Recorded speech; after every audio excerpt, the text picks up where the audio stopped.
ಚಂದ ಮೊದ್ಲು ಮಗಳೇ ಆಗಿದ್ದಲ್ಲ ಅಲ್ರೇ? ನಿಲ್ಲು ಮಗಳೇ, ನಿಲ್ಲು ನಿಲ್ಲು, ಗೇಟ್ ತೆಗಿತೀನಿ.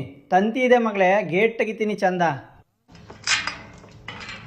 ಅಲ್ಲಿ ಹೋಗು ಹೋಗು, ಹಿಂದೆ ಹೋಗು ಹೋಗು, ಖುಲು ಹೋಗು, ತೆರೆಯಬೇಡ, ಹೋಗು ಹೋಗು ಹೋಗು ಹೋಗು, ಹಿಂದೆ ಹೋಗು ಮಗಳೇ, ಹೋಗು ಹೋಗು, ತೆರೆಯಬೇಡ, ಹೋಗು. ಹಿಂದೆ ತಳ್ಳು ತಳ್ಳು, ಇನ್ನಷ್ಟು ಬಡವಾಗಿ ತಳ್ಳು. ಬಾಗಿಲು ತೆರೆಯುವುದೇ? ತಳ್ಳು ಮಗನೇ, ನಿನ್ನ ಪೂರ್ಣ ಶಕ್ತಿಯಿಂದ ತಳ್ಳು. ಒಂದು ವೇಳೆ ತಳ್ಳುದಿದ್ದರೆ ತಳ್ಳು ಮಗನೇ, ಒಂದೇ ಸಮನೆ ತಳ್ಳುತ್ತಲೇ ಇರು. ತೆರೆಯಲು ಸಾಧ್ಯವಾಗುವುದೇ? ಇಲ್ಲ, ಅದು ತೆರೆಯಲೇ ಇಲ್ಲ.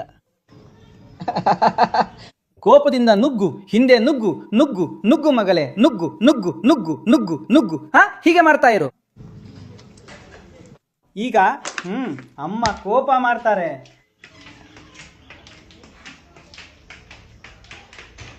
ಇಲ್ಲ ಮಗಳೇ, ಕೋಪ ಮಾಡ್ಕೊಳ್ತಿದ್ರು, ತೆರಿತಿರ್ಲಿಲ್ಲ. ನೀನು ಚೆನ್ನಾಗಿ ತಿಂದ್ಕೊಂಡು ಬಂದ್ಬಿಡು ಎದೆ. ಅಮ್ಮ, ನಾನು ಸಾದಾ ಊಟ ತಿಂತೀನಿ. ನಾನು ನಿಮ್ಮ ಮಗು ಅಲ್ವಾ ಅಮ್ಮ? ಅಮ್ಮ, ನನ್ನ ಹಸುವನ್ನು ನೋಡಿಕೊಂಡ್ರೆ ನಿಮಗೆ ಫಲ ಸಿಗತ್ತೆ ಅಲ್ವಾ ಅಮ್ಮ? ಅಮ್ಮ, ಮಗು ನಾನು. ನನ್ನ ಅಮ್ಮ ಹೇಳ್ತಾಳೆ, ಪ್ರೀತಿಯ ಮಗಳು ಚೆನ್ನಾಗಿದ್ದಾಳೆ.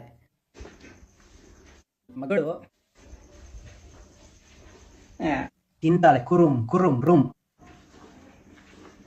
ಖಾಲಿ ಇದ್ದರೆ ಅವರು ಅಡುಗೆ ಮನೆಯಲ್ಲಿ ಏನೂ ಕೆಲಸವಿಲ್ಲದೆ ಸುಮ್ಮನೆ ನಿಂತುಕೊಳ್ಳುತ್ತಾನೆ. ಹೆಚ್ಚು ಆಹಾರವನ್ನು ನೀಡಿದರೆ ಅವರ ಹೊಟ್ಟೆ ಕೆಡುತ್ತದೆಂದು ತಿಳಿದು ಅತಿಯಾಗಿ ಕೊಡಬಾರದು. ನಮ್ಮ ಭಾರತ ದೇಶದಲ್ಲಿ ಹಸು ಕರುಗಳನ್ನು ಸಾಕಿರುವ ರೈತರಿಗೂ ಸಹ ಅನ್ನದ ನಿಜವಾದ ಬೆಲೆ ಗೊತ್ತಿಲ್ಲ. ಅವರು ಕೇವಲ ಸ್ವಲ್ಪವೇ ಕೊಡುತ್ತಾರೆ, ಏಕೆಂದರೆ ಹೆಚ್ಚು ತಿಂದರೆ ಅದು ಸರಿಯಾಗಿ ಜೀರ್ಣವಾಗುವುದಿಲ್ಲ.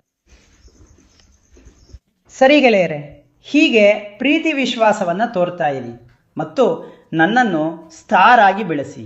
ಜೈ ಗೋಮಾತಾ.